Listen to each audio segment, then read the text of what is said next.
আমাদের যুক্তিবিদ্যার প্রথম পত্রের তৃতীয় চ্যাপ্টার। সেই তৃতীয় চ্যাপ্টারের মধ্যে একটি গুরুত্বপূর্ণ অংশ হচ্ছে পদের জাত্যর্থ এবং ব্যক্তর্থ। এখানে আমি পদ শব্দটা খুব স্পষ্টভাবে উল্লেখ করেছি। আসলে আমরা জাত্যর্থ এবং ব্যক্তর্থ যখন নির্ধারণ করি বা বিশ্লেষণ করি, তখন আমরা পদের জাত্যর্থ এবং ব্যক্তর্থ বিশ্লেষণ করি। একটু আগে আমরা পড়েছি পদ এবং শব্দ নিয়ে বিস্তারিত আলোচনা। যেমন অনেকগুলো শব্দ থেকে কিছু শব্দ যুক্তিবাক্যে বা প্রপোজিশনে আমরা ব্যবহার করতে পারি, যেগুলোকে আমরা পদ হিসেবে চিহ্নিত করি। তো জাত্যর্থ এবং ব্যক্তর্থ সেই পদগুলোর বিষয়ে বিস্তারিত বিশ্লেষণ করে। তোমরা যারা যুক্তিবিদ্যা পড়ছো বা পড়তেছো বা এখন পর্যন্ত ধারণা নিচ্ছ, তারা অবশ্যই জানবে যে যুক্তিবিদ্যায় প্রতি দুইটা শব্দের অর্থগত ভিন্নতা আছে। যেমন একটা সমার্থক শব্দের সেই সমার্থক শব্দ মূলত দ্বিতীয় আরেকটা সমার্থক শব্দের সাথে মিলে না। এই হলো যুক্তিবিদ্যার বিশ্লেষণ। একজন দার্শনিকের চিন্তা আর অন্য একজন দার্শনিকের চিন্তা যদি একই টপিকের উপরও হয়, কিন্তু তাদের এই চিন্তার ভিন্নতা রয়েছে। যুক্তিবিদ্যা এই জিনিসটা খুব প্রকট, আর এইটার বিশ্লেষণ, এটার প্রখরতা দর্শনে সবচেয়ে বেশি দেখা যায়। আর দর্শন যেহেতু একটি মানুষের অভ্যন্তরীণ চিন্তা ভাবনা, তার মনস্তাত্ত্বিক বিষয়গুলা তার ব্যক্তি অভিজ্ঞতার উপর নির্ভর করে, সেহেতু তার দৃষ্টিভঙ্গিগত পার্থক্য, শব্দগত ব্যবহার, ভাষা, এই যুক্তিবিদ্যা যুক্তিবিদ্যা, দর্শন এবং এই রিলেটেড অংশগুলোতে সবচেয়ে বেশি গুরুত্বপূর্ণ হিসেবে ভূমিকা পালন করে। আমরা যখন দেখব ব্যক্তর্থ এবং জাত্যর্থ, তাহলে পদের ব্যক্তর্থ এবং জাত্যর্থ আমরা নির্ধারণ করছি। এখানে পদটা হচ্ছে মুখ্য বিষয়, এটা অবশ্যই মনে রাখতে হবে যদি তুমি ফিউচারে ফিলোসফি বিষয়ে পড়ার আগ্রহ প্রকাশ করো বা ভবিষ্যতে পড়ার চেষ্টা করো, বা তোমার আগ্রহ আছে ফিলোসফিতে, তাহলে তোমার এই বিষয়গুলো জানতে হবে। আর এই জিনিসগুলা তোমার ভবিষ্যৎ চিন্তার জন্য খুবই গুরুত্বপূর্ণ। আর বিশেষ করে যদি আমাদের দেশে ফিলোসফি পড়ার তেমন আগ্রহ সবার মধ্যে থাকে না, এটা একটা সাধারণ বিষয়। তো যাই হোক, মূল আলোচনায় আমরা দেখি ব্যক্তত্ব এবং জাত্যত্ব। ব্যক্তত্ব হচ্ছে ডিনোটেশন, জাত্যত্ব হচ্ছে কনটেশন। ব্যক্তত্বতে মূলত পদের ব্যক্তি বা ছড়ানো কতটুকু বড় পদ।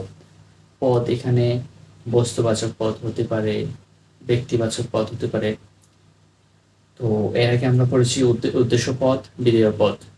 তো এখানে এই ব্যক্তর্থ, জাত্যর্থ, উদ্দেশ্য পদ এবং বিধেয় পদ উভয়েরই হয়। তো ব্যক্তর্থ, উদ্দেশ্য পদ এবং বিধেয় পদ আমরা যখন যুক্তিবাক্য ব্যবহার করি, তখন আমরা উদ্দেশ্য এবং বিধেয় পদ পাই। আর ব্যক্তর্থ এবং জাত্যর্থ আমরা নির্ণয় করি উদ্দেশ্য পদ এবং বিধেয় পদ দুইটারই ব্যক্তর্থ জাত্যর্থ নির্ণয় করা সম্ভব হয়। তো যাই হোক, ব্যক্তর্থ মূলত হচ্ছে পদের ব্যাপনার্থী, কতটুকু বিস্তৃত সেই পদ, কতটুকু জনসংখ্যা, কতটুকু সংখ্যায় সেই পদটি বড়, সেই জিনিসটা বোঝায় ব্যক্তর্থ। তারপর যদি আমরা জাত্যর্থে যাই বা ডিনোটেশন, কনটেশন, জাত্যর্থে আমরা একটা জিনিস দেখব, জাত্যর্থে হচ্ছে শব্দ আমরা ব্যবহার করবো না, জাত্যর্থে পদের গুণ বোঝায়, পদের কি কি গুণ আছে। এখানে যুক্তিবিদ্যায় পদের গুণগুলো কিন্তু আমাদের খুব সীমিত করে রাখতে হবে, যাচাই বাছাই করা গুণ। একটি মানুষ সৎ মানুষের গুণ, সৎ মানুষের গুণ সৎ হওয়া, দরিদ্র হওয়া ইত্যাদি ইত্যাদি গুণ আমরা স্বাভাবিকভাবে যোগ করতে পারি বা স্বাভাবিকভাবে চিন্তা করতে পারি। কিন্তু যুক্তিবিদ্যা যখন আমরা পড়ব, তখন সেই গুণগুলো খুব সীমিত চিন্তার মধ্যে, সেই গুণগুলো সেই গুণগুলো বিচার বিশ্লেষণ করার মাধ্যমে নির্ধারিত হয়। তো যে কোনো কিছু আমরা চাইলে গুণ হিসেবে অ্যাড করতে পারবো না। যেমন আমরা মানুষের যে গুণ, জীববৃত্তি, বুদ্ধিবৃত্তি, এই জিনিসগুলো যে গুণ, এগুলো আগে থেকে নির্ধারিত। এই নির্ধারিত গুণগুলো আমাদের মনে রাখতে হবে, নতুন করে গুণ তৈরি করা যাবে না, যেটা অনেকে পরীক্ষার মধ্যে করার ট্রাই করে। তো ব্যক্তর্থ শব্দের ব্যাপনার দিক, জাত্যর্থ হচ্ছে শব্দের গুণগত দিক। এখন যদি আমরা দেখি যে ব্যক্তর্থ এবং জাত্যর্থ কিভাবে বিশ্লেষণ করা যায়, তো প্রথমে আমরা এরকম একটা মডেল দেখতে হবে তোমাদের বইয়ে, এটা কোনো মডেল হিসেবে চিহ্নিত করি। তো এটা একটা জনসংখ্যার সার্কেল আমরা চিন্তা করি। সম্ভবত সকল জীবের মধ্যে আছে সকল মানুষ, সকল মানুষের মধ্যে হচ্ছে সভ্য মানুষ। এখন এখানে সভ্য মানুষের সার্কেলটা খুব কম, স্বল্প। এখন সকল জীবের অভ্যন্তরে কিন্তু সভ্য মানুষগুলো আছে, জীব, প্রাণী, মানুষ, এই জিনিসগুলো তোমরা পড়েছো। সকল জীব কিন্তু যার জীবন আছে, জীব থেকে প্রাণী, প্রাণী, মানুষ হচ্ছে প্রাণী, মানুষ হচ্ছে প্রাণী, আমরা দেখবো। তারপরে এইখান থেকে মানুষ থেকে আমরা সভ্য মানুষ বের করেছি। তো ধরো এখন পৃথিবীতে প্রায় 800 কোটির উপরে মানুষ আছে, সভ্য মানুষ। 800 কোটির উপরে মানুষের মধ্যে 800 কোটি মানুষই কিন্তু সভ্য না।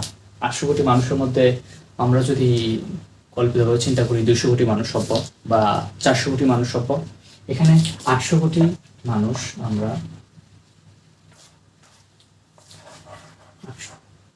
800 কোটি মানুষ এখানে মানুষ আছে পৃথিবীতে, তার মধ্যে সভ্য মানুষ আমরা ধরলাম 400 কোটি।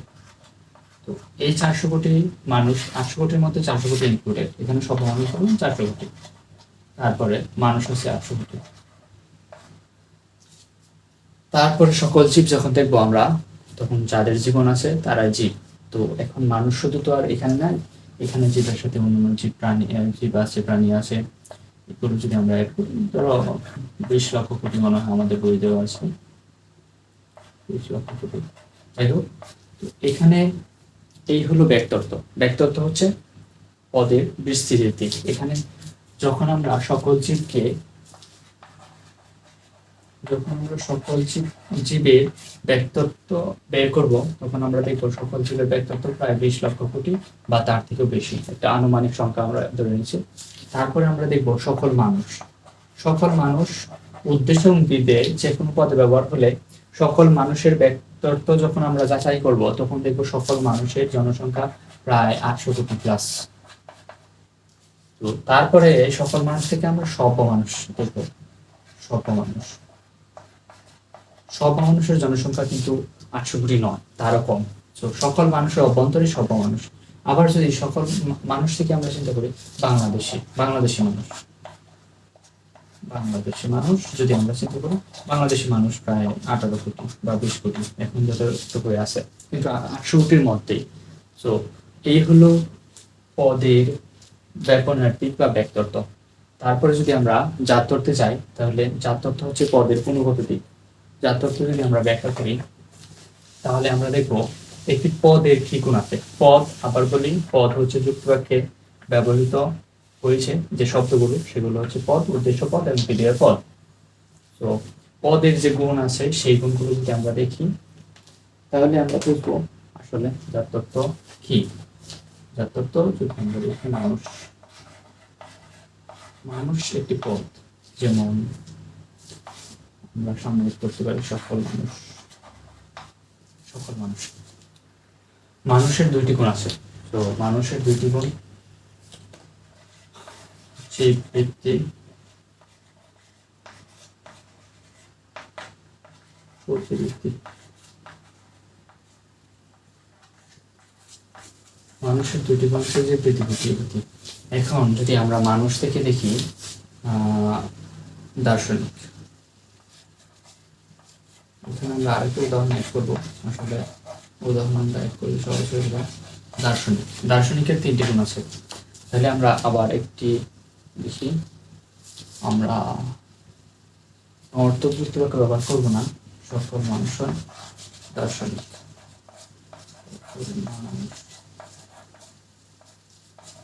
দার্শনিক অর্থগত হবে এই শব্দটি সঠিক নয়, সঠিক নয় আবার সঠিক ধরা যায়, কারণ দার্শনিকের সংখ্যাটা আমরা বিস্তৃত সংখ্যা যদি ইউজ করি, তাহলে পৃথিবীর সকল মানুষই কিন্তু দার্শনিক। মানুষ নিজের জানা সত্ত্বে বা অজানা সত্ত্বে দর্শনের ব্যবহার করে, এবং তার ব্যক্তি জীবনে এর ব্যবহার খুব প্রবল। অনেক মানুষ জানে না তারা যে আসলে এই দর্শনের ব্যবহার করছে। কিন্তু এইভাবে যদি আমরা চিন্তা করি, তাহলে পৃথিবীর সকল মানুষ কিন্তু দার্শনিক। কিন্তু আমরা যদি প্রথাগত দর্শন শাস্ত্র নিয়ে চিন্তা করি, তাহলে সবাই কিন্তু দার্শনিক নয়। যারা প্রথাগত দর্শন চর্চা করে, ওই বিষয়গুলো সম্পর্কে তাদের স্পষ্ট প্রখর ধারণা আছে, তারাই মূলত দার্শনিক। তো আমরা বিস্তৃতভাবে চিন্তা করি, সকল মানুষ হয় দার্শনিক। এখন দার্শনিকের 3টি গুণ আছে, জীববৃত্তি, বুদ্ধিবৃত্তি, জ্ঞান অনুরাগ। জীববৃত্তি, বুদ্ধিবৃত্তি, জ্ঞান অনুরাগ আমরা অ্যাড করে দিই, জ্ঞান অনুরাগ। যাই হোক, তো এই যে 3টি গুণ আছে, আমরা যখন দেখি সকল মানুষ অভ্যন্তরে কিন্তু দার্শনিক। এখন সকল মানুষ হয় উদ্দেশ্যপদ, বিশ্লেষণ, আর এটা হচ্ছে বিধেয় পদ। এখানে সকল মানুষ হয় দার্শনিক বিধেয় পদ। আমরা এখন উদ্দেশ্য পদ এবং বিধেয় পদ দুইটারই জাত্যর্থ এবং ব্যক্তত্ব দেখছি। সকল মানুষ সংখ্যাগত বিশ্লেষণ আছে। আবার মানুষের কিছু গুণ আছে, 3টা গুণ আছে, জীববৃত্তি, বুদ্ধিবৃত্তি, 2টা গুণ আছে। আবার আমরা যখন দার্শনিকে যাব, সকল মানুষ দার্শনিক নয়, প্রত্যাগত দার্শনিক নয়। যদি আমরা দেখি প্রত্যাগত দার্শনিক যারা, সেই সংখ্যায় চিন্তা করি, সকল মানুষ দার্শনিক নয়। তাদের মধ্যে সংখ্যাগত কম আছে, সংখ্যাগত দিক থেকে সকল মানুষ থেকে দার্শনিক সংখ্যা কম। এখানে তাদের গুণ আছে 3টে। আবার মানুষ সংখ্যাগতভাবে বেশি, কিন্তু তাদের মৌলিক গুণ আছে 2টি। গুণ বা জাত্যত্ব, তাদের জাত্যত্ব আছে 2টি, তাদের জাত্যত্ব আছে 3টি। তো এখন আমরা দেখব সকল মানুষ যখন সংখ্যাগত দিক ব্যক্তত্ব বেশি, সকল মানুষের ব্যক্তত্ব যখন বেশি, তখন আমরা গুণের সংখ্যা দেখলাম কম। আবার আমরা যখন দার্শনিক সকল মানুষ থেকে দার্শনিকের ব্যক্তত্ব যখন কম সকল মানুষের তুলনায়, তখন আমরা দেখলাম দার্শনিকের গুণ আছে 3টি। তো যখন ব্যক্তত্ব কমছে তখন জাত্যত্ব বাড়ছে। আবার ব্যক্তত্ব যখন বেশি, তখন জাত্যত্ব কিন্তু তুলনামূলক কম। তো এইখানেই এই নীতি যুক্তিবিদ্যার জাত্যত্ব এবং ব্যক্তত্বতে বেশি দেখা যায়। বেশি বলতে সবসময় দেখা যায় যে ব্যক্তত্ব যখন বাড়ে, জাত্যত্ব তখন নর্মালি কম। এই হচ্ছে যুক্তিবিদ্যার জাত্যত্ব এবং ব্যক্তত্বর মৌলিক কিছু বিষয়। অনেক যুক্তিবিদ এই জাত্যত্ব এবং ব্যক্তত্ব নিয়ে আরো বিস্তারিত আলোচনা করেছে, যেগুলো আমাদের পরীক্ষায় অত গুরুত্বপূর্ণ না হলেও তোমাদের ভবিষ্যতের জন্য কাজে লাগতে পারে। ওকে, তারপরে আরেকটা জিনিস আমরা অ্যাড করতে পারি। আমি এখানে হয় শব্দটা শুধুমাত্র ব্যবহার করেছি যাতে তোমাদের এখন আর্লি নর্তক যুক্তিবাক্যের সাথে ওইভাবে পরিচিত না হয়, কারণ এটা অনেকের জন্য ক্রিটিক্যাল হতে পারে। বিশেষ করে আমার উদ্দেশ্য যারা যুক্তিবিদ্যা সম্পর্কে কম ধারণা রাখে তাদের জন্য। তো এখানে এই যুক্তিবাক্যকে আমরা যদি পরিপূর্ণ করতে চাই, অর্থগতভাবে যদি আমরা ছোট করে চিন্তা করি বা প্রত্যাগত দার্শনিকদের চিন্তা করি, তাহলে আমরা এখানে অ্যাড করতে পারি হয়ের বদলে নয়, সকল মানুষ নয় দার্শনিক। এটা যুক্তিবাক্যটাও সঠিক, নয়টা অর্থগতভাবে সঠিক যদি আমরা প্রত্যাগত দার্শনিক চিন্তা করি। আর এটা অনেকে বোঝার জন্য সহজ, যাদের দর্শন নিয়ে ক্রিটিক্যাল নলেজ নাই তাদের জন্য এই 9 শব্দের ব্যবহার করে মাঝ পারফেক্ট হবে। তো সংখ্যাগত দিকটাও বোঝা যাবে। আশা করি তোমরা এই জিনিসগুলো বুঝছো। আর সবচেয়ে বড় বিষয় হচ্ছে জাত্যর্থ ব্যক্তত্বকে আমরা যখন চিন্তা করব, সেখানে পদের বিষয়গুলো চিন্তা করব, উদ্দেশ্য পদ এবং বিধেয় পদ। এটা সবসময় মনে রাখবে, যুক্তিবিদ্যায় যখন তুমি যুক্তিবাক্য ইউজ করবে বা যুক্তিবাক্য তৈরি করবে, তখন কিন্তু কোনো সময় যুক্তিবাক্যের যে উপাদানগুলো সেগুলো শব্দ বলে বিশ্লেষণ করবে না, সেগুলো মূলত পদ। শব্দ থেকে পদ যখন ব্যবহার হয়ে গেছে যুক্তিবাক্যে, তখন তারা পদে পরিণত হয়ে গেছে।